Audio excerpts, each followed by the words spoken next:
Sure. is a problem with it. So we're just recording. So this is our empathy training team number 3, and this is really our first meeting with all the participants. We've had a couple meetings beforehand, sort of planning and kind of getting started meetings, but we've had 2 new participants. So great, welcome to both of you. And so we thought we would start off by just doing introductions. And the agenda, you can see on the document that we have the agenda on the arrival question. When you arrive, you can just write on that question. And we'll start with introductions, your name, where you're from, maybe the type of work you're doing and how you're feeling now. So, and I can start. I'm Edwin Rutch, and I'm in El Cerrito, which is in the San Francisco Bay Area, so just north of Berkeley.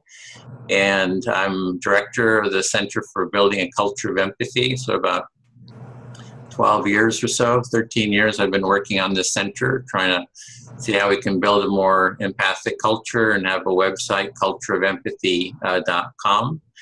And I'm feeling a little excited about a new group forming, as well as a little bit anxious. I always feel a little anxious when kind of getting started with a new group and meeting everyone, and kind of wanting to be sure that we work effectively and make it a good experience for everyone. So with that, would you like to go, Dimitra, since you're one of the first people in the group? Okay, yeah, so my name is Dimitra. In case you find it difficult to pronounce it, you can call me me, it's fine. So I'm Greek. I'm a Greek national, and now I'm in Greece, northern part of Greece. I have studied religion. My first BA is in religion. The second is in English language and literature. I have been teaching English for online. I offer online classes for many years, and now my master's is in digital teaching and learning. I've also studied this in Sweden and Toronto, York University, and I'm particularly interested in empathy as an element that can change the way people learn learn things. It might be language or anything else in an online classroom. So this will be the topic more or less of my thesis too, that how empathy can transform the way people learn. Yes, this. And how do you feel right now? I feel very happy. I see some new members. I was very, very delighted about the first 2 sessions. This is my 3rd one. I really expect every meeting in anticipation, and I'm very happy every time I meet you. I hope we have a great meeting tonight. I'm sorry, I'm saying tonight because it's 10 p.m. here. So let's say today. I hope we have a wonderful meeting today as well. Okay, thank you. Ingrid? I'm Ingrid Sather. I live in Boise, Idaho. I retired recently from the Forest Service, and I have a master's in adult education, and so I'm very interested in how adults learn and also behavior change. And the empathy is just kind of I started with training with nonviolent communication, and the empathy is just kind of a side project, but I found it very rewarding personally. And so then with my interest in developing courses as well, I was attracted to this. And I am feeling pretty much like you, Edwin. I'm excited, but I'm also have a little bit of anxiety too. I'm not alone. No. Okay, thank you. Lisa? Hi, thanks for having me. So just a little bit of information about me. I'm from Indiana, around the Indianapolis area, and I work in the School of Medicine in Indiana at IU. And I'm also a doctoral student in education. And so my interest in empathy really spans for my entire life, really, I credit my interest to my upbringing, probably really my religious upbringing as a child. But I have come to really learn how empathy forms us, who we are as adults.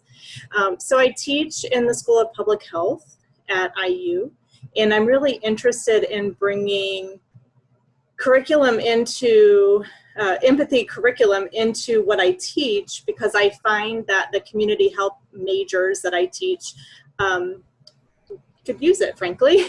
And so it's of interest. It's probably something I'm going to gear my dissertation toward here in the year or so. Still hammering out some of those details. So I hope to be able to contribute to this group, but also take something away from it as well. And just to let everyone know, I'm a very reflective thinker, so I'm not super good on my feet. So if I don't know the answer to the question today, I will know it tomorrow. So. And how are you feeling? Oh, I feel great. I'm excited. Yeah, it's a new, I like a new project, new challenge. Okay. Kathy? Hi, I'm Kathy, and I'm from Chapel Hill, North Carolina, where it's 93 right now. And I'm inside, which is good. Yeah.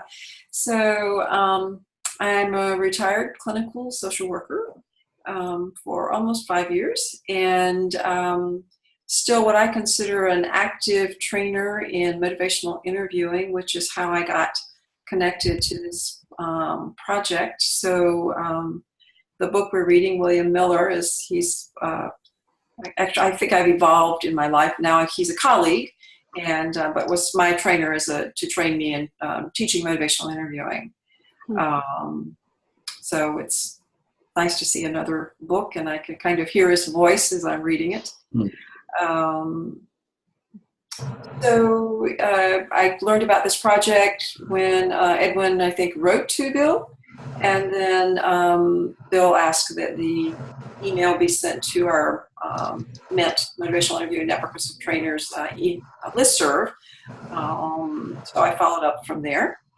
And this is my first active call. I read the notes from the first call, and then I listened to the last call over the last couple of days. And so how am I feeling? I'm feeling ambivalent, actually, which, motivational interviewing is what we work with. Only because I want to make certain that that the project will fit for me in terms of my skills. I know I've been teaching reflective listening, empathic listening since 1995 in a slightly different way than the way that we are pursuing it here. I'll talk more about that if you want. But I find that on projects, I tend to be a kind of person who does best with things that are task-oriented, shall I say. And so it's going to be interesting for me to see how this works for me in this more open place that we are now. And so I plan to be I wanted to bring that up today because I want to be really transparent with you guys that I'm still like, okay, let me see if this fits for me, kind of thing. So that's where I am. Okay, great. That's part of what we're going to be doing is want to start off sort of easy with empathic listening, and then in following meetings get more towards the task-oriented. So good that we have some curriculum designers here too, so that'll be very helpful. The other member, Stefan, he's a psychiatrist, and he teaches at a medical school, I think, in New York, and he was interested in the project for bringing empathic listening into his classrooms. He was feeling that there's a lot of sort of theory and so forth that gets taught, and not so much the actual practical practice of empathy. So he did say that he might be called away at times, for his work. So I haven't heard from him. So hopefully he will show up or be at future meetings. So the agenda, was to go through doing what we just did is, our introductions, share our on-arrival questions. We want to go around and share those. And I want to keep the discussion kind of simple to begin with and just introduce how we do the empathy circle practice. We did some last week and want to continue with that. And one of the projects we want to do is develop a slideshow and video to introduce the empathic listening. And then we'll actually do some empathic listening in a circle, empathy circle format. And then, we'll close. And so does that sound okay? Is there anything for the agenda that you'd like to add? Or a lot of it will come up in the empathy circle dialogue too. You can bring up anything. Okay, sounds like we're good. Then, I have a question. Yeah. So and this just may be a technical, I can't see Dimitri. I have to go to my next screen to see her. Is there any way, and I don't know, can everyone else see everyone on theirs? And No, I can't see you, Ingrid, either, actually. I have to click on the arrow, blue arrow to see you. I don't know if something happens in case anything improves if we close the chat box. I can see everyone in a bar across the top of my screen. And then now... Yeah, then when Edwin, I guess, points, I can see. Oh.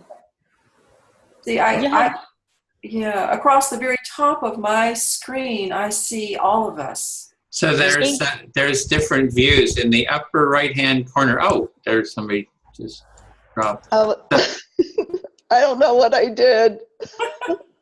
You might have turned your video off, or there's a button in the upper right-hand corner where, there you go.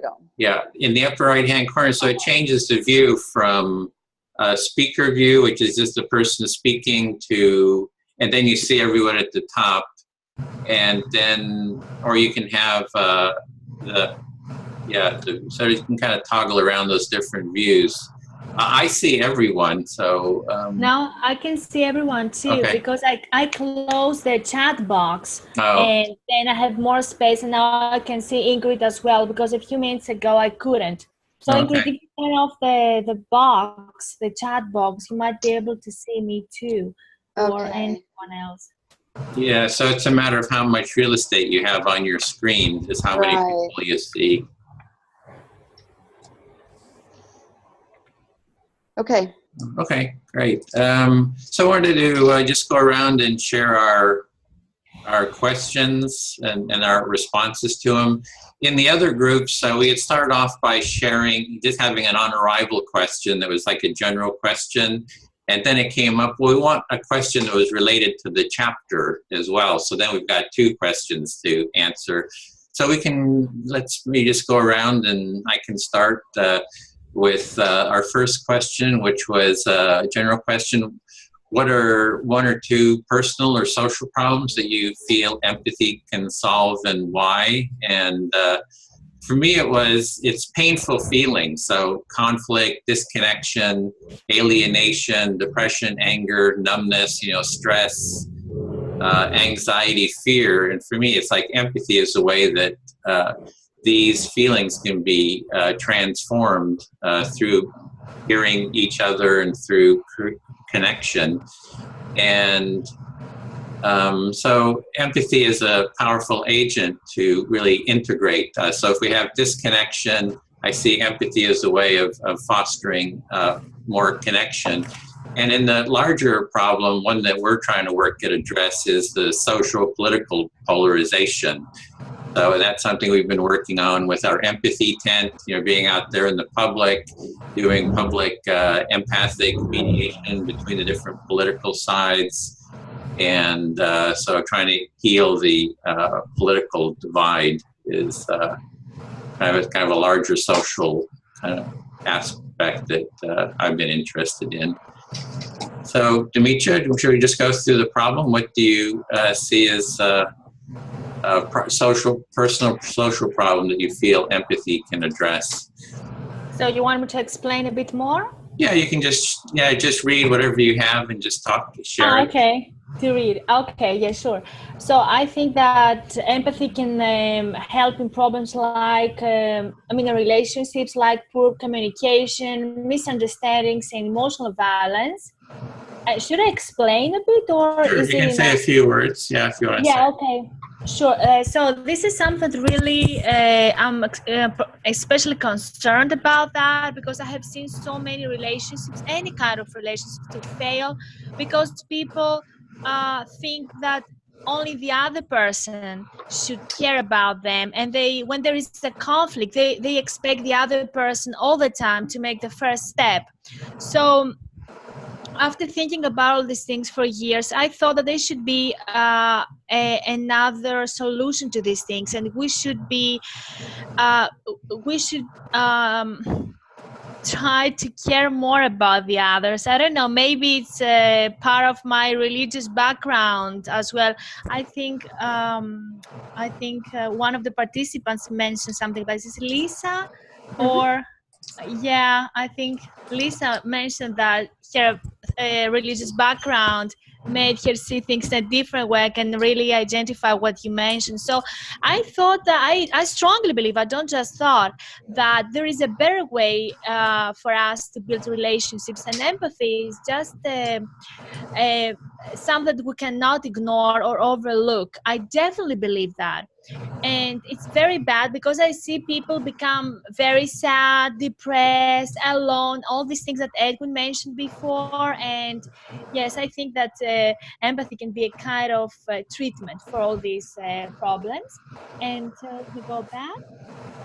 Oh, and also emotional violence, because we might have courts and the system of justice, but there are actions that cannot be tested at the court. If I experience emotional violence, who is going to to deal with this, to give me a solution? So there are, let's say, crimes that are being overlooked by the society, and I think that we have to do something about it. I don't know if I'm clear. Am I? Yeah. I mean that when a relationship and then the other person humiliates us or uses verbal language, violence, there isn't any court that can just test this case. However, people suffer because of this, and empathy can really help. And also, about benefits. Can I talk about benefits? I guess maybe, yeah, let's just finish here. We'll go through just both of them Sure. real quickly. So yeah, let's go through the problems and we'll go through benefits. Yes. Maybe let's do that. Ingrid? Well, when I looked at the question, it stated, what are two personal and or social problems that you feel empathy can solve? And so I guess first I was thinking that I didn't think empathy alone can solve problems. And an example of that, I think, is domestic violence. And whereas you have someone, the victim, and it might help them understand what's going on with the other person, but empathy isn't going to solve that problem. But it's definitely a tool or something that can definitely help it. And personally, it's helped me a lot with interpersonal problems, because when I'm trying to communicate with my husband or my sisters or friends, I can really hear if I'm using empathic listening. I can hear more what maybe what they're trying to say to me, and then I've noticed my defensiveness. I'm not as defensive when I'm really trying to hear what they're saying, and I'm also noticing all those judgments and other things that come in. So it definitely helps me solve problems interpersonally. Okay, thanks. Then Lisa? So I didn't really get a chance to answer the questions appropriately, so I'll update my answers. But overall, I mean, I sum up the problem as kind of the unknown. I feel like there's just so much unknown in in relationships that, maybe excluding very personal relationships, but maybe not still. But thinking in my world of working with students in public health, and then even in my profession or my personal relationships, is just the unknown. And I feel that equity or empathy can help answer those questions, or the unknown. Okay, so empathy is a way of getting to address the unknown, what the unknown is, and that kind of surfaces that. Yeah, and I think of, so much conflict happens because of the unknown. Mm-hmm. People just don't know each other, and right. Okay. Is there more? Or you? That's probably it for my problems right now. Right, Kathy. Okay. I said that I think the problem it can address is the kind of general sense of not being understood. And also that perhaps whatever I'm sharing, if I'm thinking about somebody reflecting empathically with me, that what I'm saying is not important, that it can address that issue. And also it can address the belief that I have that I might not have anything in common with a person who seems different from me. And in terms of a broader arena, I really see it as very valuable and necessary in this very hot political, as you said, social and political climate that we're in right now. It's more contentious than I have ever really noticed, and perhaps it's just more apparent now than it has been. Okay, then thanks. Then we could just quickly go through the benefits. For me, there's two kind of general benefits. One is empathy is very beneficial in problem solving. So, any problem I see that is immersed in empathy can be kind of dissolved and resolved. And the other benefit is the felt experience component. And there, I kind of take inspiration from what Carl Rogers said. He says, it feels damn good. So it's just that, being tuned into the felt experience. And so those are the two main benefits, broadly speaking. Dimitra, do you want to share just a benefit or two? Oh, yeah, sure.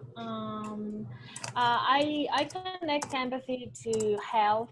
I think that it affects our overall health because we experience a feeling of peacefulness in our heart when we feel that we have nice relationships, that we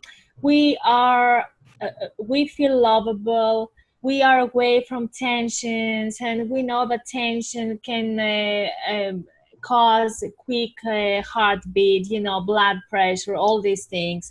And I think that we sleep better and we enjoy life better because we don't see enemies or contradictions all over us. So I would talk about health. This is the main benefit I can see. Of course, there are many more, but health. So the core is yes. Health benefits and general well-being yes. fosters. Yes. Okay, Ingrid. I said that the main benefit is that it fosters connection and an understanding of others, and that's just what I've experienced personally. And I agree with everything everyone else has said so far too about the benefits. Okay, Lisa? Yeah, and I agree, definitely, with Dimitra and Ingrid. And I'm going to add the word equity. So I think one of the benefits of empathy is it allows for equity to be, implemented into the relationship or into the conversation, and definitely helps, improve communication and that type of thing and understanding. But I like the term equity in this aspect. So it nurtures equity. Oh, great, Stefan. Sorry about that. Sure, it's fine. We're just going through sharing some benefits of empathy, and Kathy was going to share hers. Next? Okay. Yeah, you're next. So I put a couple of things. When I'm the person who is listening and attempting to respond empathically, it's an opportunity for me to put myself and my beliefs over to the side, to note that they're still there, but to put them over to the side and have them not intrude, so that I can really work to understand the other person. And then when it's happening for me, it really deepens the relationship that I have with the other person and the trust that I have in that relationship. And I know when I was training early out, in the beginning of my training, I had a little exercise that I had folks do that was just around empathic listening. And one participant hated it, which was interesting, and that's another story. But the one who really loved it talked about it very much like Roger's, like having a mental massage. Mm-hmm.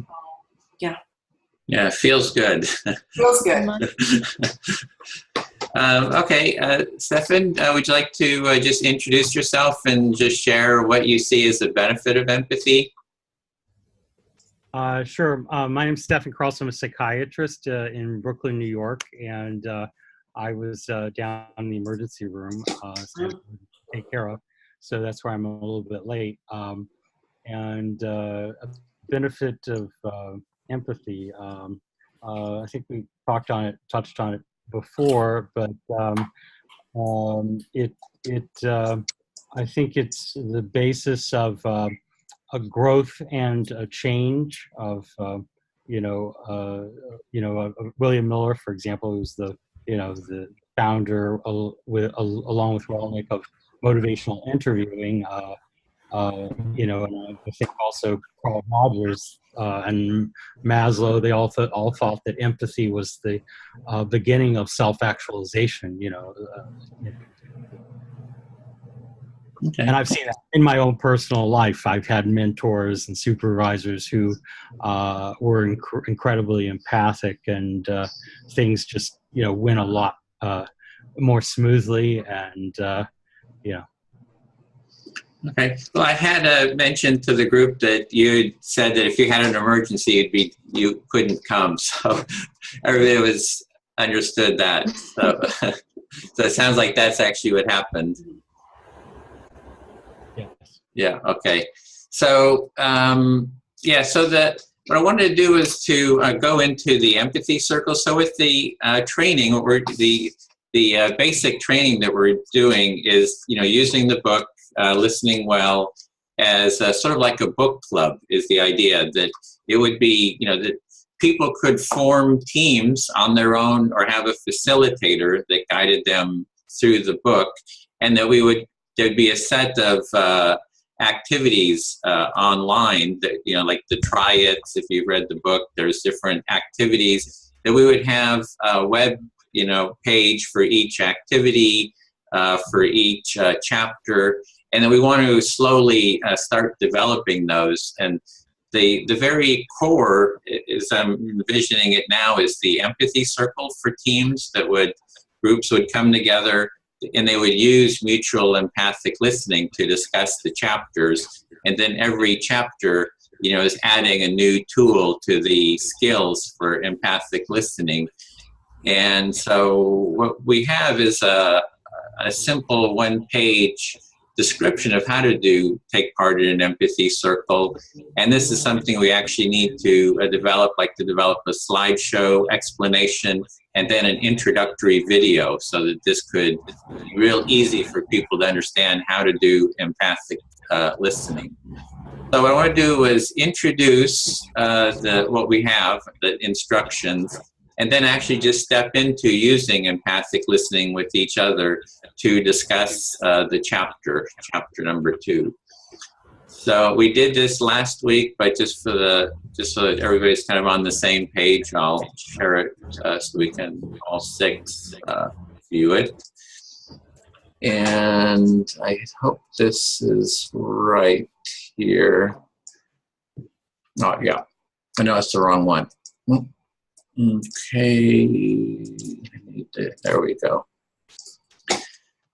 So this is our basic instructions for how to take part in a basic empathy circle. So this is the most basic, fundamental, foundational empathy circle. And from this, we can keep adding other skills and exercises into this basic, I metaphorically call it a container, or think of it as a container.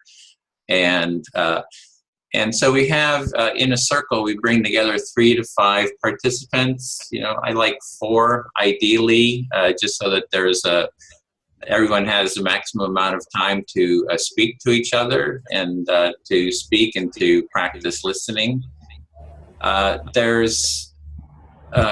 getting a little bit of an echo, so if you're not speaking, you can always mute. There's a little mute button on the lower left, and that'll kind of keep from hopefully getting those echoes. Yep, that did it, thank you. So in this process, it'll be one of us will be the speaker, and we will select who we're going to speak to, and then, you know, the speaker will just speak about whatever comes up for them, or whatever the topic is that we have at hand. And the listener will reflect back their understanding of what the speaker said until the speaker feels heard to their satisfaction. And then we're going to have 5-minute time limit, or until the speaker feels like they've been heard and understood. And then it passes on to the listener to become the speaker, and they select who they're going to speak to, and we do the same thing with reflection until that speaker feels heard. And then we just keep going around like that for the time allotted. And then some tips here for the speaker tips. So as the speaker, you want to pause often to give the listener a chance to reflect what they heard. If you're saying a lot, it can become a lot for the listener to reflect back. Most people here have a lot of experience already in all this. So when you're done talking, you can say something like, "I feel fully heard," to indicate that you are done speaking, and it's the listener's turn to speak. And then tips for the listener, the active listener, is in your own words, reflect back the essence of what you're hearing. And you're wanting to just reflect back, not ask questions or judge or detach, or start giving advice or even sympathizing. We're trying to just practice the listening and the reflection of our understanding of what has been said, and the kind of the deeper meaning of what has been said too. And you can also, one thing you can do is request that the speaker pause. Like if they're saying a lot and you think, "Oh, I'm never going to remember what they're saying," or "I'm starting to lose connection," say, "Oh, well, can you just pause? Let me reflect back what you're saying, what I'm hearing so far." And for the rest of us who are not speaking or listening actively at the moment, we just kind of listen, observe. You can even take notes if you want to in the Google Doc, and eventually it will come around. The discussion will come around to you, and we're going to have. You can set a discussion topic and set the limits, the time limits. So this is the core process that we see for empathic listening, and a simple way of practicing that empathic listening. And once we get really good at this, we can move on to other activities and other steps. And so with that, we want to then use the empathy circle process to discuss chapter 2. And any kind of questions about and ideas about the design project, and whatever is alive for you. So if you're just feeling anxious or excited or something's going on for you, you can have that as a topic. So just wherever your energy is. And to just remind everybody what the chapter, kind of an overview of what the chapter was. Let me just give a quick overview, just to remind everyone. And so we were on chapter 2, and this is our summary. Bill starts off the chapter with a quote by Carl Rogers from his paper, which I really love, Empathic and Unappreciated Way of Being. If you haven't read this one, I really recommend. I think it's a seminal foundational paper on empathy. And he says, empathy is one of the most delicate and powerful ways we have of using ourselves. In spite of all that has been said and written on this topic, it is a way of being that is rarely seen in full bloom in a relationship.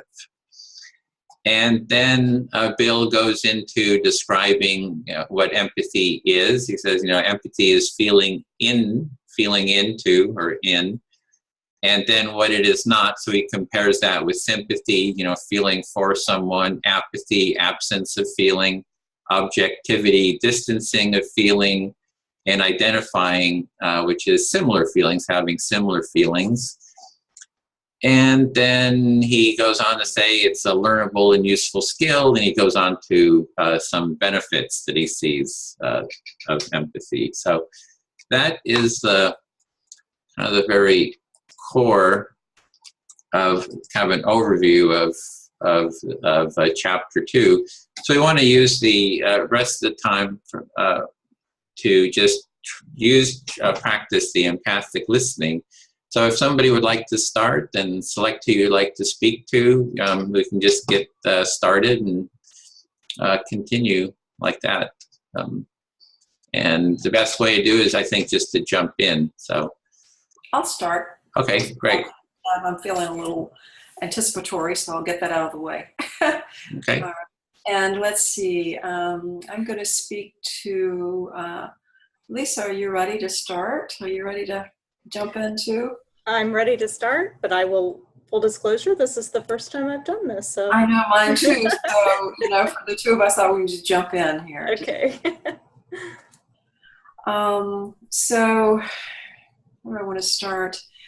I really like what Bill says in the first part of the chapter the very first paragraph, when he says that he believes that empathy is an innate skill, that we all kind of own that. And I imagine we could really talk a lot about whether that's what we believe about that. But I like that he said that, but then he went on to say that distinguish empathy from having accurate empathy.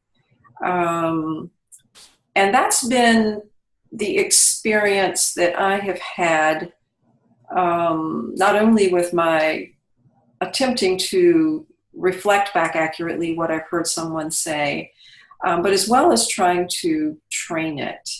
That folks often miss the mark and of getting what the other person is saying.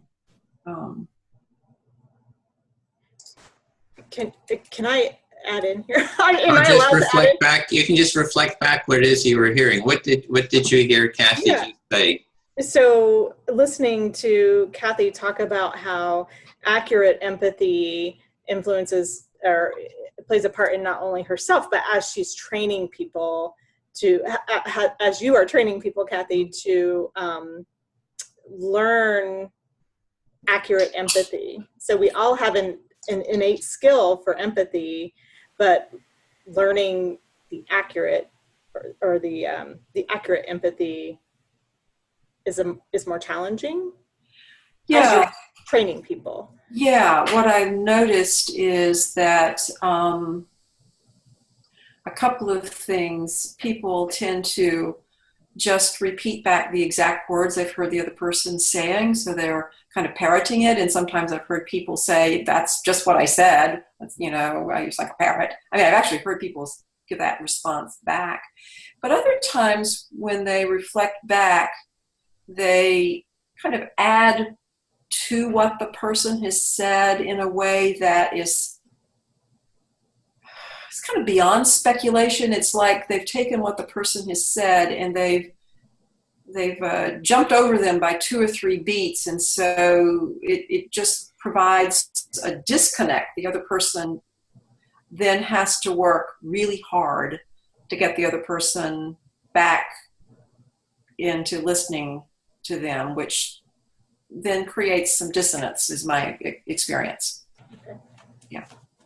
So what I'm hearing then is, as you are the trainer training these folks in this method, you will sometimes hear the reflections provide a disconnect and not lead to an accurate reflection. So people perhaps, you're not indicating this, but people are perhaps implementing instilling their own personal views into someone else's into the conversation as they reflect. I hear where you're going with that, and how you would make that how you would move toward that, and that's helpful for me to reflect on what I mean. I think it's maybe part of it is that they put their own lens onto it, and I guess that's a part of our trying to be empathic, is how would I be feeling if this were happening to me. So it's a guess, a hypothesis that we're making. But I find that sometimes folks are tentative about picking up on perhaps the more underlying meaning or kind of emotion that people are expressing, and so therefore they miss the mark on that. And that, to me, like what you said to me wasn't exactly accurate, but at the same time, it's causing me to think more about what I really mean. So that's not an issue. But kind of missing, if you had reflected back any emotional content that I might have had, I don't know that I had any, and that had been misstated in a way that was pretty way off the mark, then I think it would cause me to feel reluctant about whether you could get me or not. Okay. That makes sense. So I hear, so there's a degree of, I'm not quite sure how to reflect on this, but there's a degree of accuracy or influences into the conversation that may sway whether or not you, as the conversationalist, may trust in that relationship or trust in the conversation. Yeah, that's accurate. That's the 5 minutes too. Yeah, I was going to say that. Yeah, it feels very sufficient. Thank you. And Kathy, I will say I was raised by an LCSW, so I should have added that in my intro. So thank you for choosing me.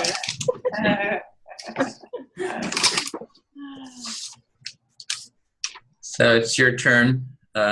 Select whoever you'd like to, and I'll put up a little 5-minute notice though too. Okay. Just to keep the time. All right. So Ingrid, are you willing to listen? You're on mute.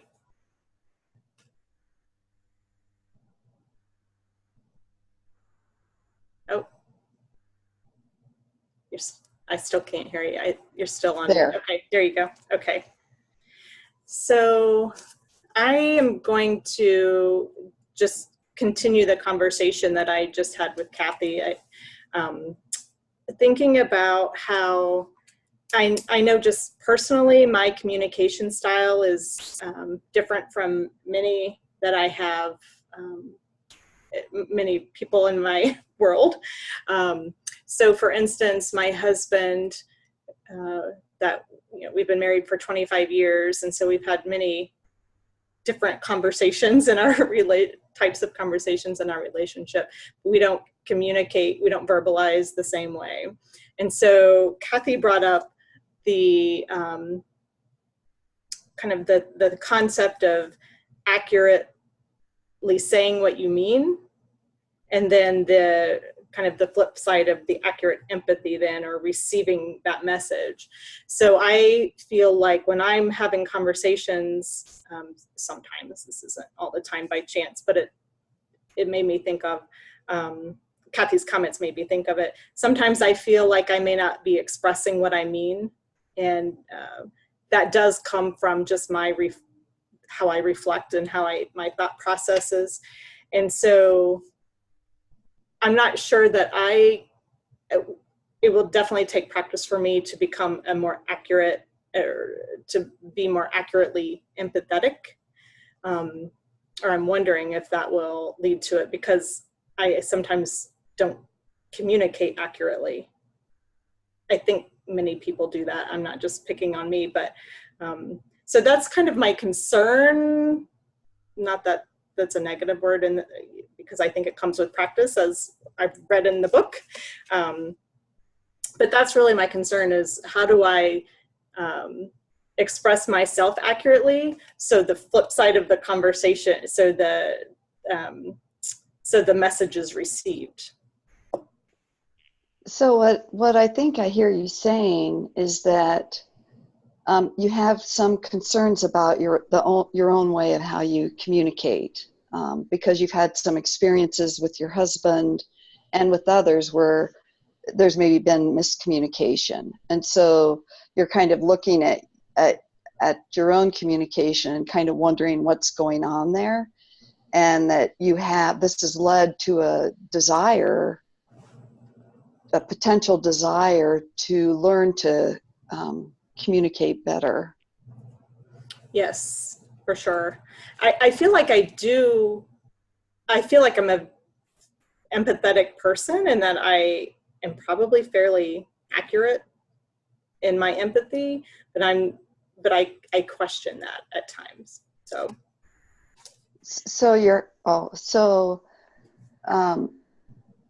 You said like you feel you're an empathetic person, but you're kind of wondering if you really are, because of the way you communicate. Yeah. That's my question at this point, and so hopefully I'll be able to, resolve some of that with these exercises for sure. But yeah, so I'm not sure I'm going to fill 5 minutes, but that's what I have. So that's my concern, and I feel like you did a good job reflecting on that. Okay. So are we? I think I'm finished. I don't Yeah, you can just say, I feel fully heard. Like, I feel fully heard. Oh. You can speak for a minute, say I'm fully heard, and then it just passes on to the next person. Okay. Yeah, thanks, Ingrid. I do feel fully heard. Thank you. You're welcome. So I guess I'll talk with Stephen.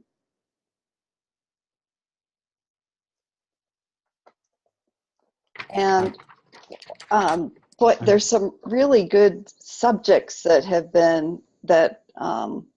were just talked about. And when Kathy, I hope that's the right name, when she was talking about how people parrot back, it's kind of like different ways we attempt to be empathic, but we kind of don't quite get it right.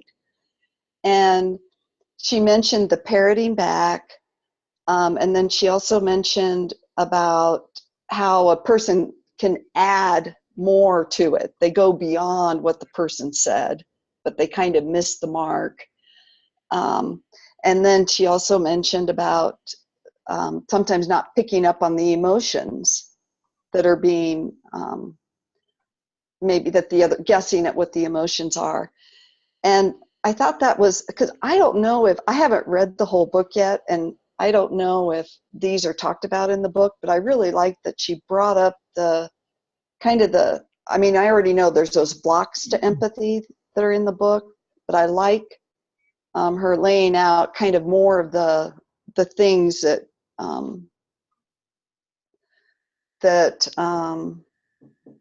help us get better with it. So I'm done. Okay. So off by some excitement that there was some good, discussions being had about empathy, and you highlighted what you considered some pretty important barriers that have been laid out to developing this skill of empathy.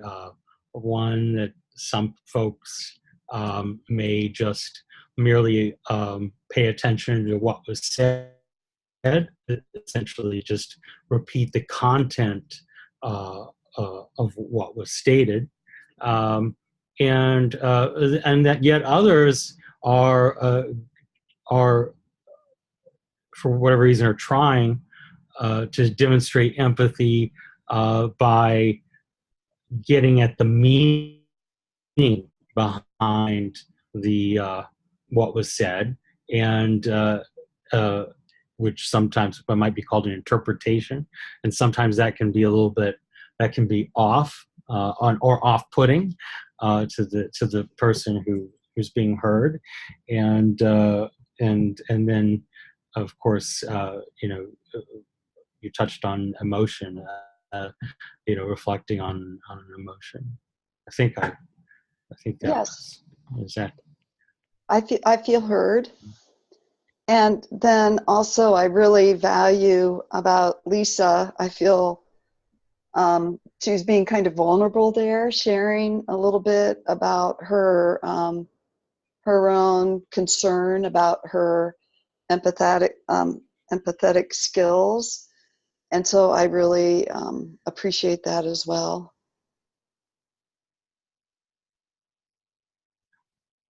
And that's all.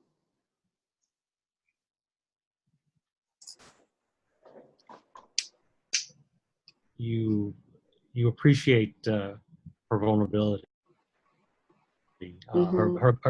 her being vulnerable, and that this that the space has allowed her to share a part of herself that maybe she wouldn't have otherwise. Yes, that's correct. And I feel heard, and I'm okay to move on to the next. I remember last time when we did this, after maybe about 3 times, I guess I could still be talking to Stephen. It's like I can maintain an empathic presence for certain time frames, but my brain gets tired. I can't do it for a sustained time, because my brain just gets tired doing it, and I almost see it as working my I'm building this muscle, so I can build up strength to be able to be more empathic for longer durations. That just came up for some reason. So I'm done. So being empathic is like working out, or like the skill of being empathic is like working a muscle. You can it's tiring when we do it, and we have to but we can get better. Right. And I think my hope is that it becomes just where I don't have to work at it anymore, or as much, that it becomes much easier. It's just ingrained in who I am as a person, instead of me having to think about working at it. And that's my goal.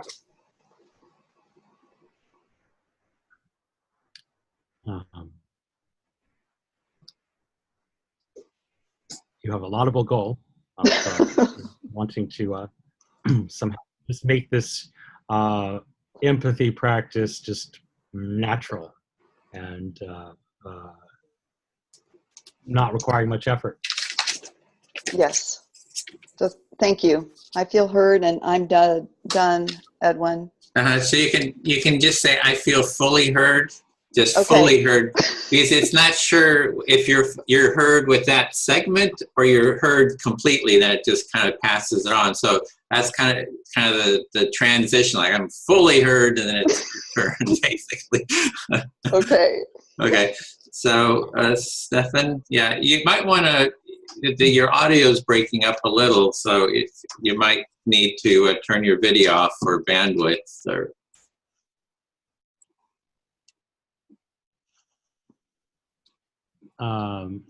I forgot how I turn my video. it's down below. It says stop video. Okay. Did the volume improve or the audio improve? So far, yeah, it's a bit more stable. Okay. Okay.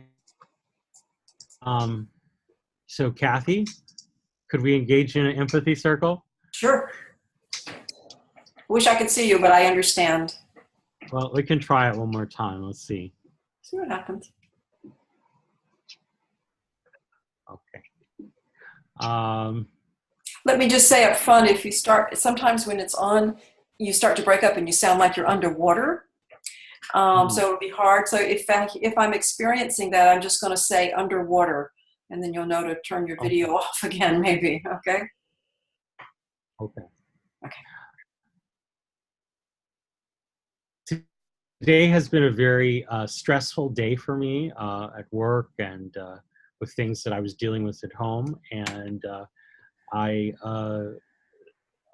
sorry I was late today, but I was really excited and unusually anticipating this meeting. You've had a lot on your plate already today, and at the same time, you didn't want that to be a barrier to participating in something that's got you really turned on. Yes, very nice.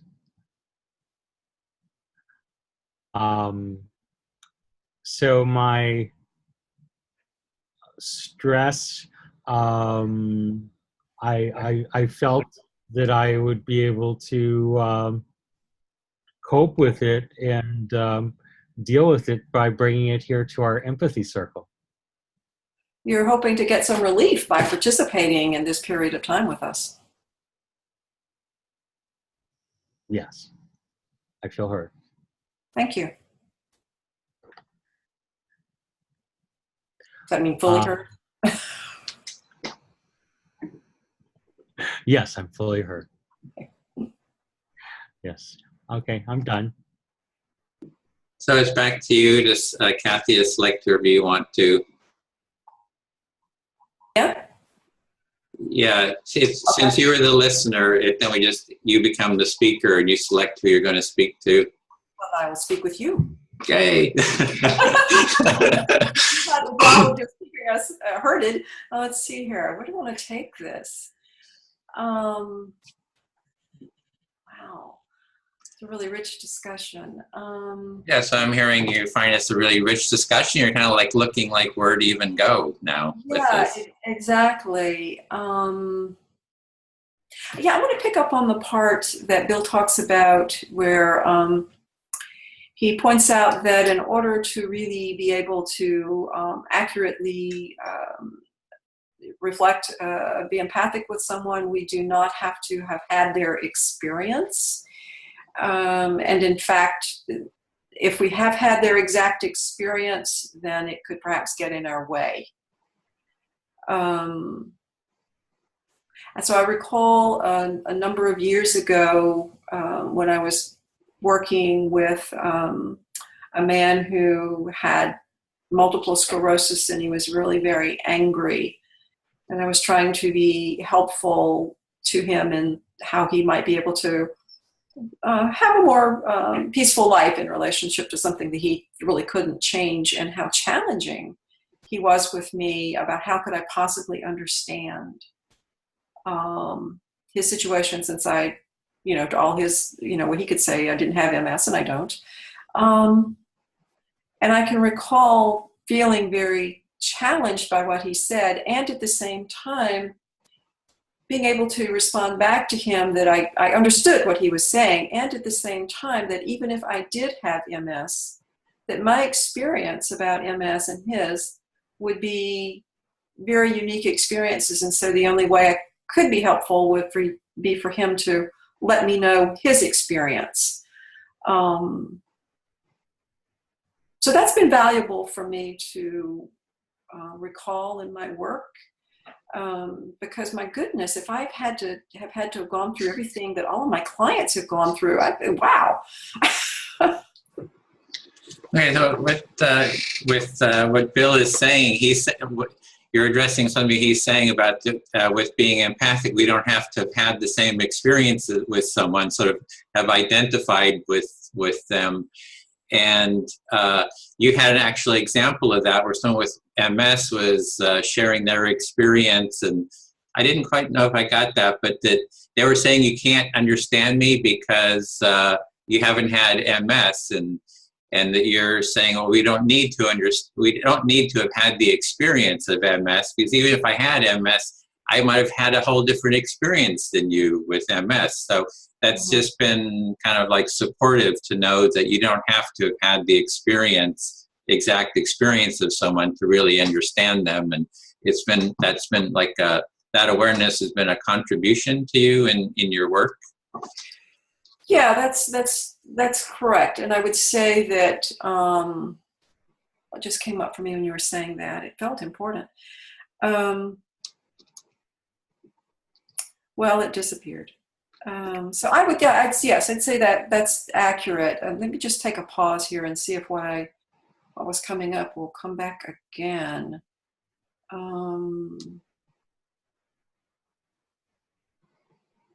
Well, as these things go, it seems to have escaped me. I can reflect that. There was something that was in your mind that you wanted to speak to, and then you kind of escaped it, and you're trying to get it back, and it's still not coming back for you. Yeah, and I realized what happened is that I got very caught in listening to the words that you were saying and attended more to that than to the thought that was arising for me at that moment.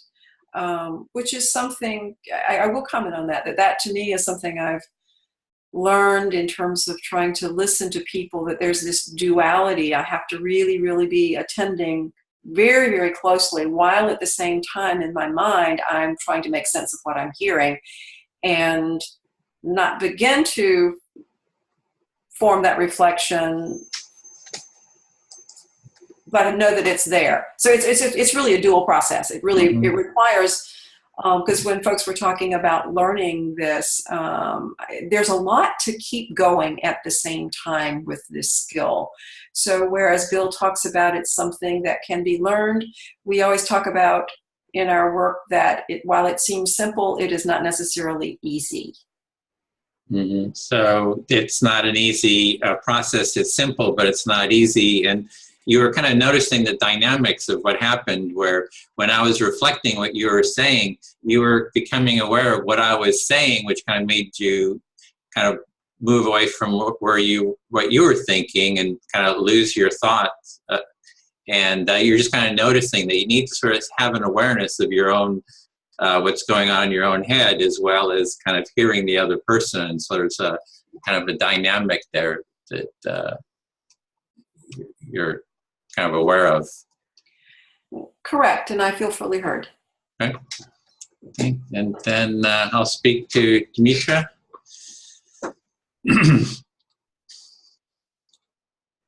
Okay. Yeah, it's this is great. Love this discussion, because it's really getting into a lot of the nuances, a lot of the subtleties of empathic listening. So I just find it there's just it's very rich.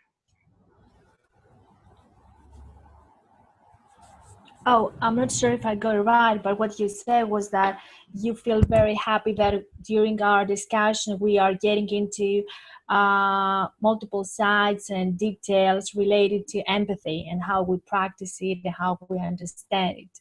Yeah, it's all these subtleties, the subtleties. Like recently I've been feeling like my empathic listening is getting worse instead of better. So it's like, it's just the dynamics of like, kind of the more I'm doing it, the worse it's getting. And so it's just like strange awarenesses, I guess. Okay, so what you said was that you're a bit concerned about how much you actually improve time after time your empathetic listening skills, because the more you dive into this concept and way of being, I could say, you feel that you might not, you have many more areas you need to work on in order to improve yourself, and you feel a little weird. Yeah, it's more like sometimes I feel like the empathy, my listening is getting worse instead of better. I guess that's the core of it. Mm-hmm. So you feel that instead of you feel you have a kind of negative feeling that instead of improving your empathy, the result is poorer than before. Yeah, and I'm trying to feel into like, what is my position? Where am I when I'm listening? Am I trying to contribute to the other person moving forward in their experience? And how do I do that? Like, that the person is exploring, like I listened to Kathy, I reflected back, instead of her moving forward in her experience, like with that idea, she lost it because of how she was listening to me. And I'm trying to contribute to her moving forward in her experience. And so there's sort of like an intention that I see, that can I have this intention that, okay, I'm just here to allow you to move forward in, wherever you want to go. Okay. What I heard was that you're concerned about how your presence and how you offering feedback to somebody who has already shared his or her experience with you can help the speaker move forward instead of feeling blocked or a little, how can I say, lost in their thoughts.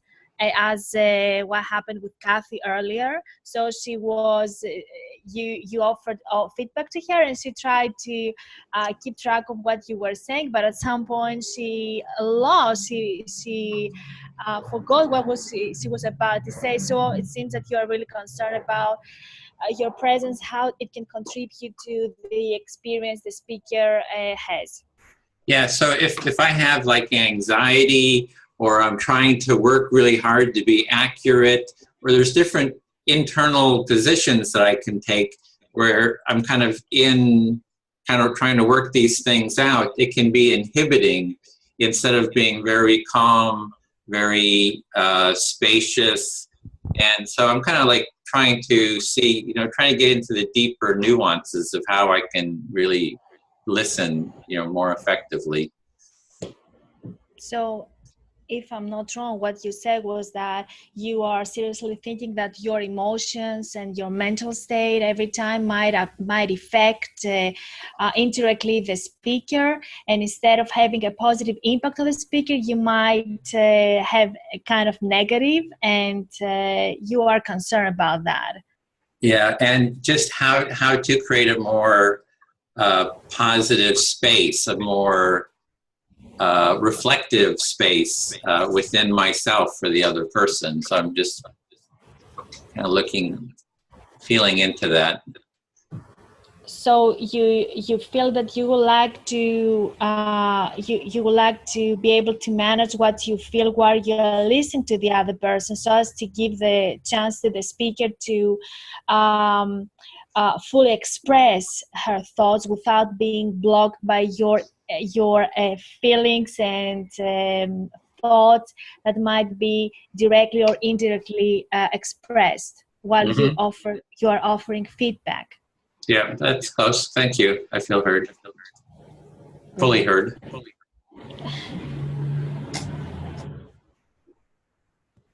So it's the same thing. Your turn. You select who you're going to speak to. Continue. Okay. For the time allotted.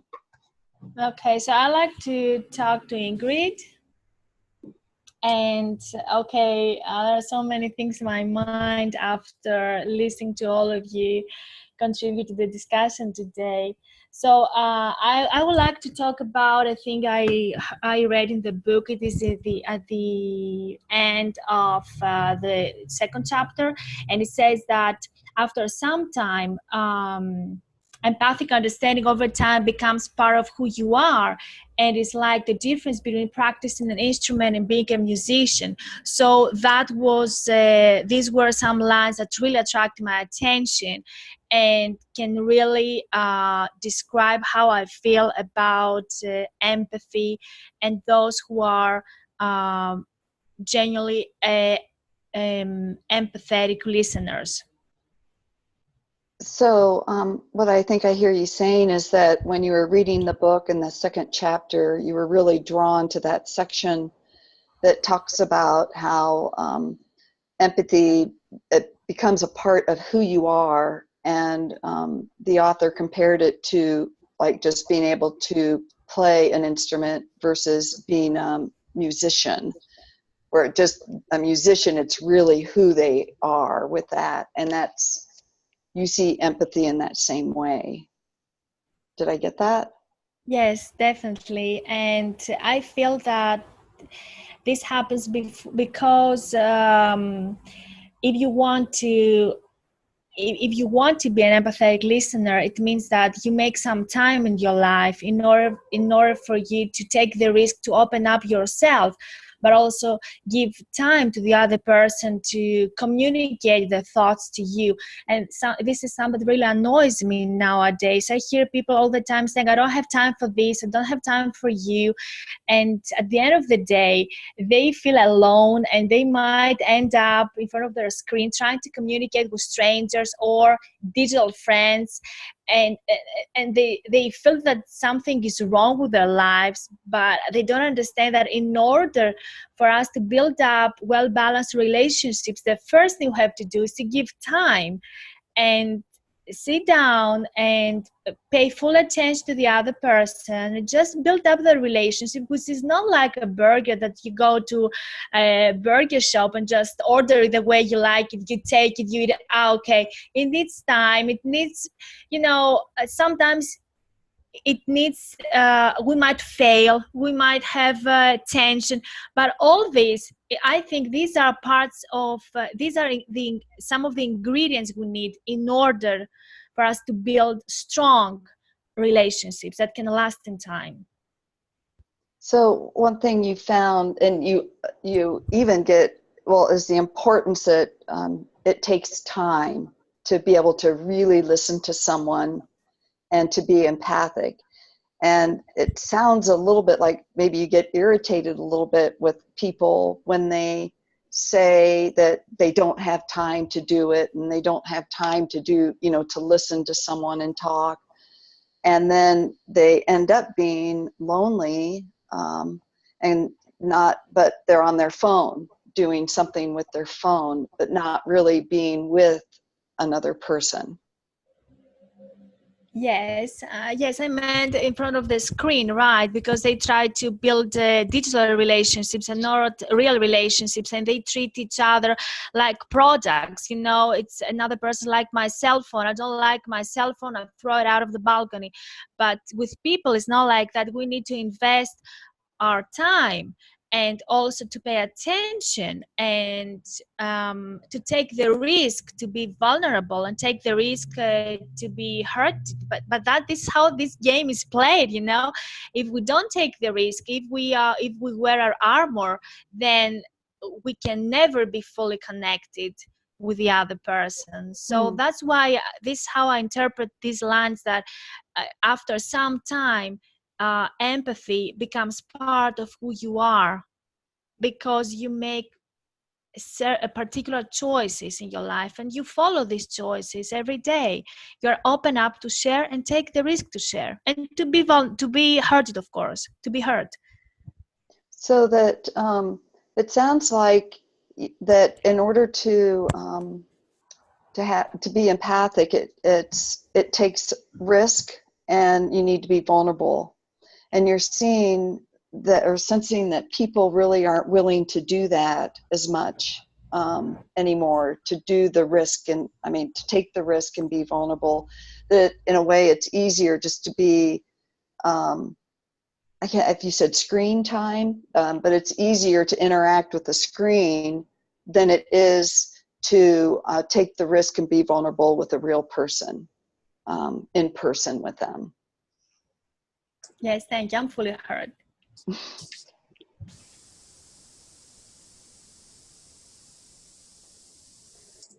Okay, I'll talk with Lisa.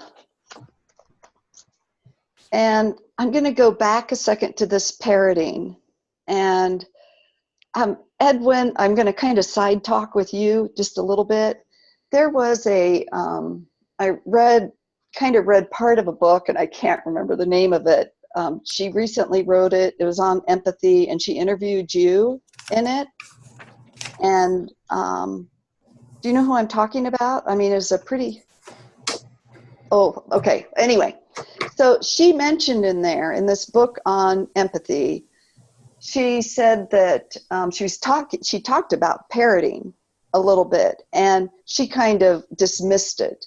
But then she found that that's what most people responded to when you did kind of quasi-parrot it.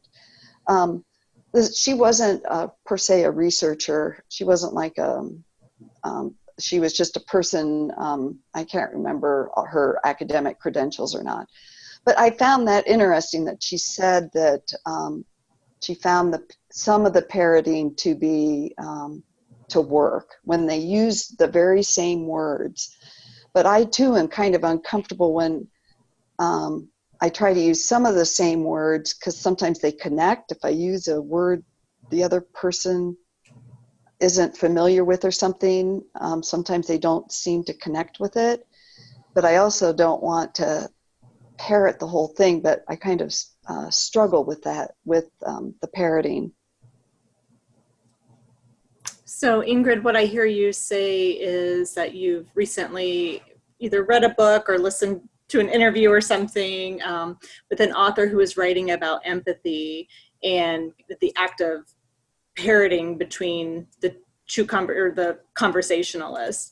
And so as you think about this in your own skill and your own practice, you're a bit uncomfortable with parroting, but sometimes it's challenging to find different words to use. And so you're not quite sure how sometimes you may use the same words in parroting, and you're not quite sure how that comes across in the conversation. Yeah, that's right. And I think it maybe it's different with different people. You know, some people saying more, they may hear you better if you say some of the words they say, and maybe with other people it doesn't work as well. It makes them uncomfortable. And so to me, it's kind of finding a technique or finding kind of what works in most cases. And I guess you have to kind of fine tune it with different people as well. Right. So what I'm hearing is that in some conversations or with some people, when you're talking with them, parroting the exact same words may be useful for them. It may be useful for them to hear it come back to them, but you just have to work out those dynamics in the conversation kind of by case. Yes. I feel fully heard. Thank you. Thanks. Okay. Are we still circling? I want to go back to Dimitra. Yep, we just keep going. Okay. So Dimitra, I would like to go back and just make a few comments regarding your conversation about how people often or sometimes don't take the time to get to know people or to be fully engaged in the conversation. And you brought up the topic of, screen time or social media or digital relationships. So I struggle with this as well. And I think it's interesting that in this, I feel like we have to figure out, however, in this day and age, how to become empathetic in our digital relationships. and I don't really know how to do that or what the answer is, but I find with either personal relationships or relationships perhaps with my students or my research participants, or just, in line at Starbucks or something where someone's on their phone, I do struggle with the empathetic, the ability to be indulged in an empathetic conversation when it's over the phone or over Facebook or something like that. So what you said was that you are really concerned about how empathy can be part of our digital relationships, and if social media and telephone conversations can have this aroma, this scent of real communication, pure empathy that can make the other person feel that we are really present and we pay full attention to what the other person is trying to say. And it seems that you are deeply concerned about that. Right. Yeah. And I'm. So this is probably breaking the rules a little bit, but I'd like to hear how, at some point, how other people feel about that, or how other people have dealt with that, or if anyone has resources to how that, kind of these digital relationships and empathy work together. But I find that is, I feel like this is an area of building accurate empathy that I will struggle with, and other people I think will struggle with, because we hear so much conversation about how, social media or, is ruining personal relationships and however people believe, whatever people believe about that. But I think that may be a deeper conversation, and I'm wondering if anyone is having that conversation. Okay, so you hear many people say that social media affect negatively communication nowadays, and you are really interested in reading and learning more about other people think about that, and it seems that you are really into this, and your interest is very authentic. To learn more about how, if other people are interested in the relationship between empathy and social media, or empathy in the digital world. Right. Yeah. Thank you, Dimitra. I feel fully heard. Thank you too. Oh, so that's my turn? Yeah, we have about 20 minutes to go, so.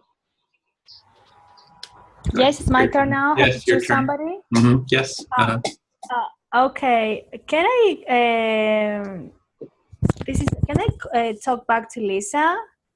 Yeah, whoever you want. It's your choice. It's nice to kind of spread it to people, but it is totally your choice. Can I talk to somebody else about what Lisa said? That's another way, but you can speak to Lisa, you can speak to somebody else about what Lisa said, or it's your total choice, really. Okay, then I will talk to Stefan, because we haven't talked today.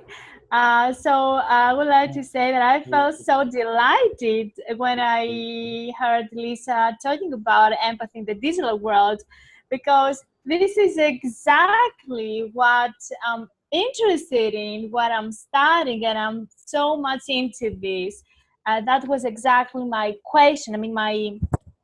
It was a personal question. I decided to study, can we still be empathetic and tender and caring in a world where people seem to prefer to talk online instead of meeting each other and having real-time conversations? So I think that if I had the chance, I would like to talk about this with Lisa for hours. I was very happy when I heard her talking about this. You're curious if authentic empathy can happen in the digital world. You. You're breaking up, Stephen. I can't hear you. Can you hear me now? Can you hear me? Yes, but you're breaking up. Would you like Hold to repeat, on. please? Okay. How about now? Yes, much better. I said it sounds like you're very curious if authentic empathy can happen in the digital world.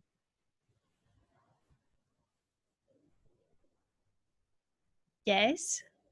Are you, is this all you have to say? Can I continue? Because I can't see you. So, Stephen, is that all? Are you here? Yes, I'm here. Okay. Yes. Do you have to say more? Go ahead. Go ahead. Okay, because I can't see you and I don't really know if you are done or whatever. So I can continue, right? Yes. Sorry. Okay. So you're breaking up. That's why I'm a little confused. So actually, I think that there is a way for us to practice empathy even in the digital world, because if we know how to pay attention to the other person, I mean, it doesn't matter if I talk to a friend or even to a stranger over phone or on via Skype, as long as I know how to create an emotional experience, let's say, then the means, I don't think that is the most important thing. If I know how to be tender and caring and show interest, then personally, I don't think that the digital communication will stop me from doing that. So I'm very positive that we can do it. Like you always are. Oh, thank you. Of course I am. Of course I am. In my experience of you, you're once again very optimistic that somehow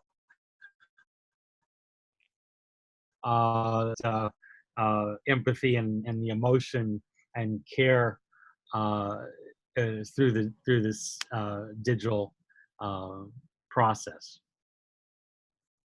Absolutely. And I think that when we take the risk to open up ourselves and be vulnerable, then this can happen. Of course, it's not an easy thing. Of course, it hurts because you might be rejected. You might others might try to take advantage of you, of course. But I think that only strong people can take the risk to be vulnerable, and it pays off. I mean, let's say that you try to open up yourself to 20 people, 30 people, 100 people, and almost all of them might reject you or might mistreat you. But if one or two people treat you the right way, the feeling you get, the satisfaction is so big that it make up for all the rest of the people who might have not given you the they might have never had the reaction you would like them to have. This is my view. So you found that if you're willing to be vulnerable and you put yourself out there, you'll be able to experience empathy in this digital world, and you have better chances of people get to be to express yourself. Yeah, I mean, okay. Yes, thank you. I'm fully heard. Thank you, Stephen. It's the 5 minutes, so. Okay, I don't know how much time we have left. Who was our original parroter commenter? Was that who brought that up? Was that Ingrid? Is Ingrid here? I brought the parroting up originally. This is Kathy. Okay, Kathy, I can talk to you again. So parroting. Well, it reminds me. I started out in philosophy, and there's a Jewish philosopher named Martin Buber who wrote a book called I Thou. About dialogue. And as we're sitting here in our little empathy circles, we are we are, being vulnerable, and we're co-creating moment by moment of new experiences, and we're so used to we're so just used to kind of listening and thinking of what we're going to say. But I think this has been delightfully a new experience for some of us, that you can get lost in being in the moment, in a sense, or not lost, but you can get caught up. You get immersed in the moment of the dialogue, of this inner subjectivity. Mm-hmm. Well, part of what's happening for you is it's helping you recall something you've read in the past that was very meaningful to you, and that's arisen for you again. And in participating in this, you are aware of how much it's kind of expanding your horizons. It's broadening things out from maybe a more narrow kind of way that we typically interact. Yes, very nice. Thank you. I also, I guess, parroting, when I've noticed myself too, that when I'm not really present, even when I'm the speaker, I may use more of a rational kind of more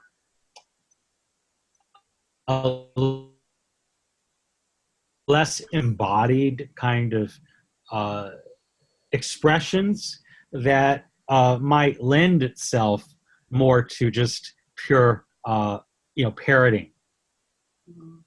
So if you are not fully engaged in the conversation with another person, kind of just maybe going through the motions, that's adding a little more in there than you said, it might not really give the other person a lot to go on in terms of responding back to you, other than to kind of repeat what you said, because they can't kind of get anything else that's deeper from you. Yes, exactly. That's why I always love speaking with Dimitri. I mean, I love it when she's speaking because she's always so,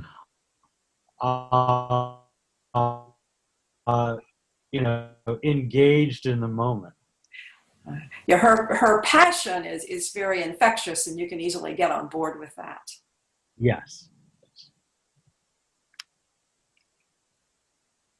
I'm fully heard.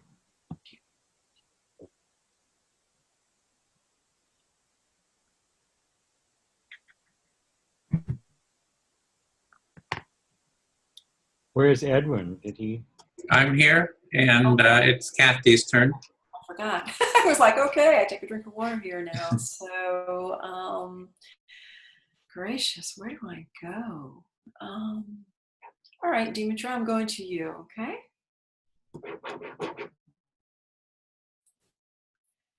Wow, what do I, so much. I'm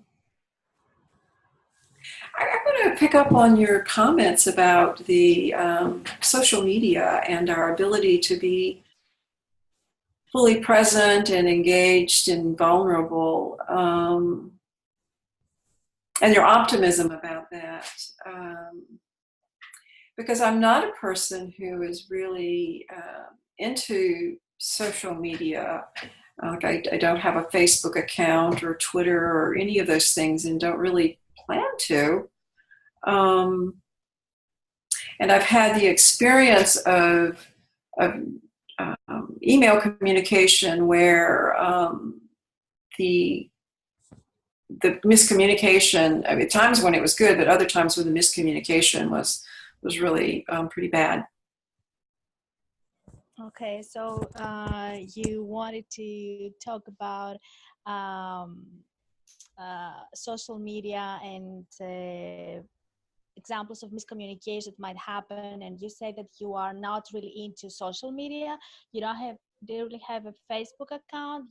might prefer emails, but even in these cases, quite often you might have examples of miscommunication. And it, my optimistic comment about how empathy can be present in the digital world, it seemed that attracts your attention. You wanted to comment on this. Yeah, and I'm not disputing that it can possibly happen. I'm just wondering what are some of the kind of critical elements that need to be there, because part of the experience I have with this ability to respond so quickly, like on Facebook or Twitter or even through email, is that it seems to set up a situation where often people are not as thoughtful or considerate, perhaps, in how they respond, so that a lot of inflammatory things can happen as well. So I see it as just a really complex thing. Okay, so very instant messaging and all these very rapid communication over Messenger, Skype, Twitter, and so on. It seems not an easy thing for you, because you think that many problems might come up. And if I'm not wrong, you meant that many problems might arise because people try to communicate very quickly and they might not be fully present at the moment. Right, and I think that along with that, because there's a certain, if I'm face to face with a person, sitting, with them, I think I'm more, I kind of step up and I'm a little more responsible, perhaps, in my consideration of the other person, because they're right there in front of me. But to me, there's with the hiding behind, or just the other forms of communication don't feel as personal to me, so that maybe it's easier for me to not exercise right speech quite as well as I might in a one-on-one or in a group situation where I'm really with other people. And that's not, this medium feels very comfortable to me, but I feel present with people in this. So it seems that you don't feel very comfortable when you have to communicate with people who are on the screen, and you cannot, you're not at the same place, and you cannot, have the physical presence of the others. And I don't remember the rest of it. Okay. That's not a lot. Yeah, that's not exactly right. I'm just saying, I said that I think that some of the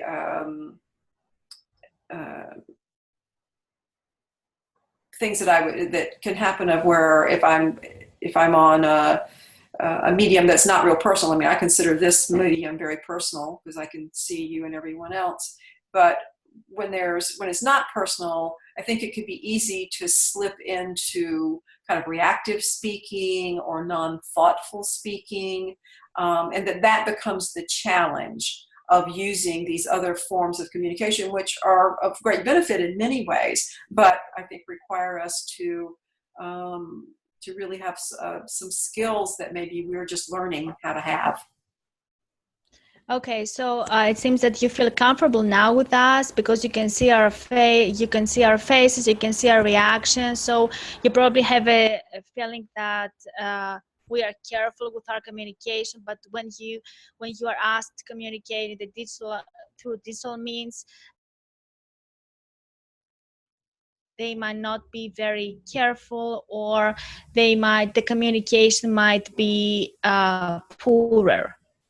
The quality might not be as good as it could be if you were seated with people at the same room and you could have eye contact and physical contact. That's correct. I feel heard enough here. I feel fully heard. Thank you. Thank you.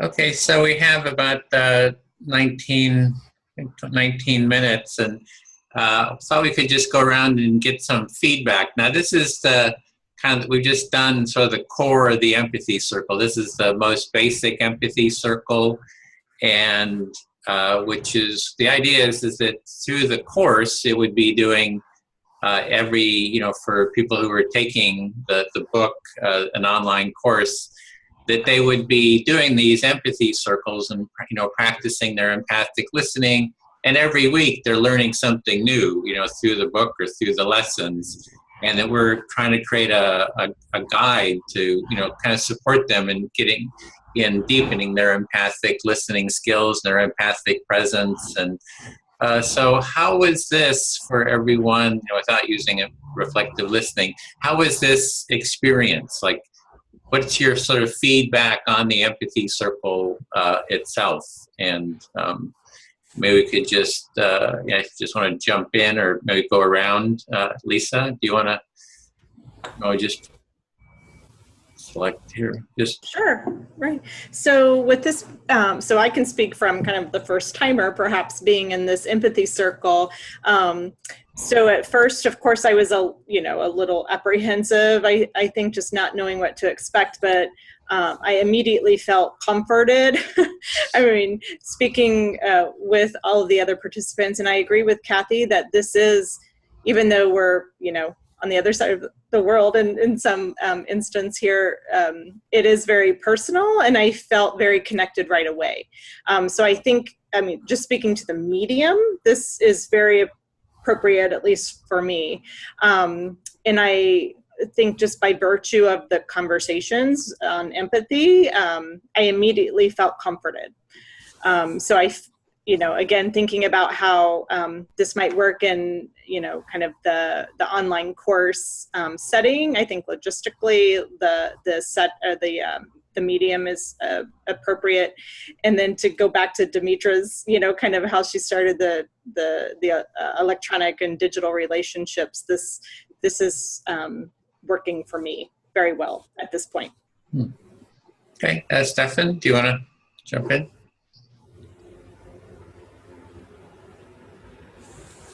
Hello? Yeah. Well, I felt like we were in the beginning of, there's a guy out in Stanford, Irvin Yalom. He wrote a textbook called Group Psychotherapy, I think, and he, talks about the stages of group development. And I think, we're in the cohesion stage of group development. But I think that there is an important aspect of what Cassie was talking about. I really like the word she chose. There's a sense of responsibility among this group of members to show up on time, to listen, to pay attention, to be engaged. Ability is critical, which often is lacking in digital medium, and also we don't exactly have anonymity here, which is often a piece of the digital world. And so I think these two things are really important for making this happen. Okay, thanks. Ingrid?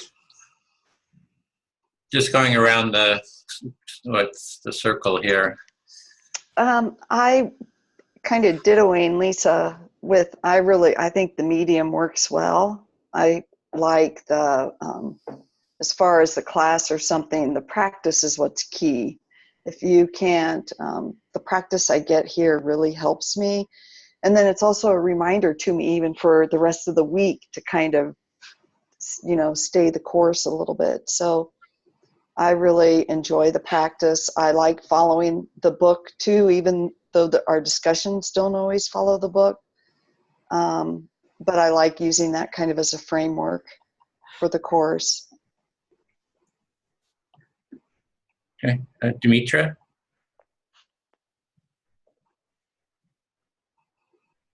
I'd like to say that my concern, of course, I'm very happy in all this. I think it's obvious. I would like to, my concern is the following. I would for clarifications when I don't really, I'm not fully sure about what the speaker has said. before. And I think that this is what happens in the real world, because when we discuss with another person, and of course we want to pay full attention at the points where we don't really get what the person's trying to say, we just ask for, okay, what do you mean by this? Something that we are not allowed to do here. And I don't know why. I don't know if we could add it. And also, I have seen that there is an element of culture here, because all of you are Americans and I'm Greek, and it means that this means that culturally there is some distance. And I was thinking how good our discussion might have been different. At what extent, if in this group we had a German, a Greek, an Italian, and maybe 2 Americans. I mean, how would this affect our discussion? Because culture is an element that cannot be overlooked, because I might say things that you don't understand. Of course, when you speak a language as your second language, is not your first language, so it means that you might not be fully understood, or you might not understand exactly what the other person so I was thinking about these parameters of culture and how possible it would be for us to ask for clarifications during our 5-minute discussion. Okay, so there is 2 parts to it. One is, what's the nature of different cultures coming together and using this? What would that be like? And the other is asking questions. You have this desire to ask a question for clarification, and this structure says you can't ask questions, No. you just gotta listen. So at that point, it's really the speaker, if they feel heard by whatever you said, they can say they feel heard. And if they say, no, you didn't quite get it right, it's kind of like the speaker's responsibility, and it's their space to kind of control the direction of and that'll come up in blocks to empathy later in another chapter too. So, yeah. So, Kathy? Well, I always enjoy the practice, so it was nice to hear people and then also get the opportunity to practice the skill. I kind of know I'm jumping ahead, but I'm feeling a little baffled about how this can get communicated in some sort of online platform, and how part of my concern is, as people are practicing, in what ways can they get feedback about whether they are getting it. But I know that's just kind of jumping ahead. That's my practical brain leaping out there. But the opportunity to practice the skill today, and to have us take a beginning conversation and just see how it continued to blossom was very fascinating. Yeah. Okay, so you had brought up being task oriented, which is great. Like, that is one of the questions: is how do we take what we're doing here and turn it into tasks and translate it into an online curriculum? And the first objective here was just for everyone to get familiar with each other, learn how to do an empathy circle. Because I see this as a core. I mean, for about I've been doing this for about 12, 13 years. And I've just kind of honed it that the empathy circle I find is one of the most effective, first steps. With my own family who are conservative, Trump supporters, we actually do family empathy circles, and it really helps create a container where, these conflicts, potential conflicts can kind of be held. So there's sort of the metaphor again is this is like the core basic container, this little empathy circle that we just did. And our task is, how do we articulate, create maybe a slideshow introduction to how to do this, create a video of how to do an empathy circle, and then keep expanding from this core, how can people get better at their listening? How can they speak more empathically? And so that's kind of the tasks that we have over the next 6 weeks or longer, is how do we keep expanding this? I want to just do a kind of step-by-step little bit, and we'll add another component next week, and then be thinking about how do we translate this into an online curriculum there is a section, the toolkit section on the website.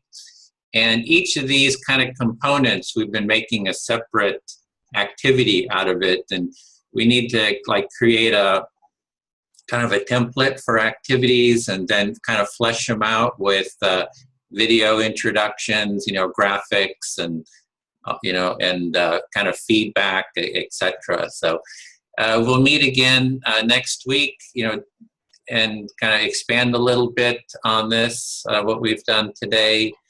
And we have chapter 3 that we're doing next week, and everybody now is familiar with the empathy circle, the basic, and we'll kind of build on that basic model. And if you have ideas, like how do we make this more effective?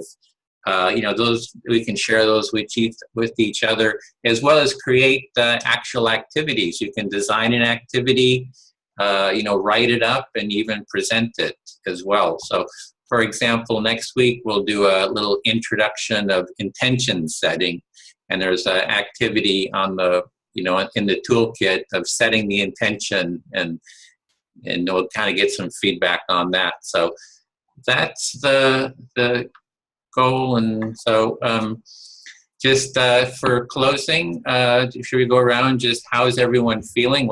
Since empathy is feeling into, what's your felt experience in the moment? And mine is I feel excited, enthusiastic, hopeful. So Lisa? I feel excited. I think that's the best word to use, and very kind of intrigued and hopeful, looking forward to next week for sure. Okay, Stefan?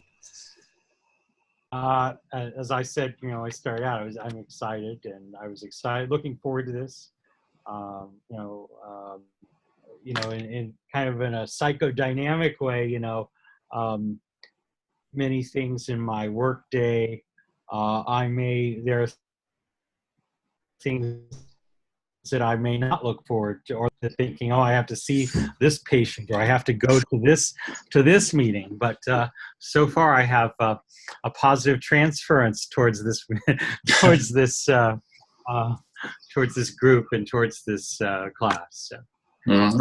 Project. So feeling positive, and okay, thanks. Ingrid? I feel satisfied and content. Mitra?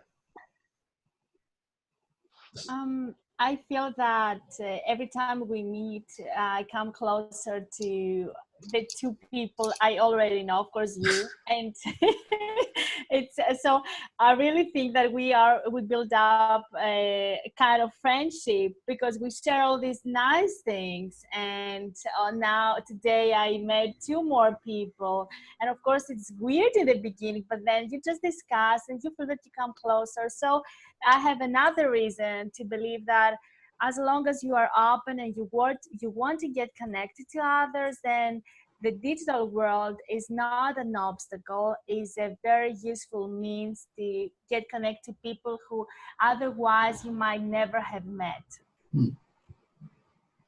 Okay, Kathy? Yeah, Ingrid took my word, satisfied. Okay, well, with that,